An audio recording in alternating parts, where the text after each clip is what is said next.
கிறிஸ்துவுக்குள் பிரியமானவர்களே, இன்றைய இறைவார்த்தை. மணமகன் தங்களோடு இருக்கும் வரை மண விருந்தினர்கள் துக்கம் கொண்டாட முடியுமா?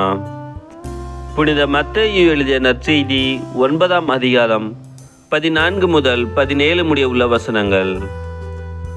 அக்காலத்தில் யோவானின் சீடர் இயேசுவிடம் வந்து, நாங்களும் பரிசேயரும் அதிகமாக நோன்பு இருக்க உம்முடைய சீடர்கள் ஏன் நோன்பு இருப்பதில்லை என்றனர்.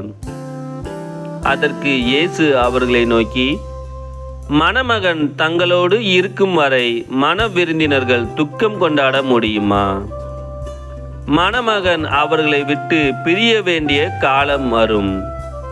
அப்பொழுது அவர்களும் நோன்பு இருப்பார்கள்.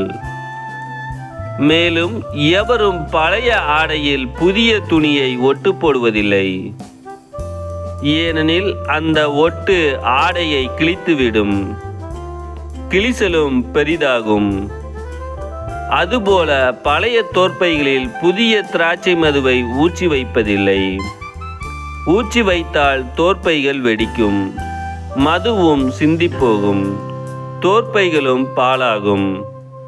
புதிய மதுவை புதிய தோற்பைகளில்தான் ஊற்றி வைப்பர், அப்போது இரண்டும் வீணாய் போகா என்றார்.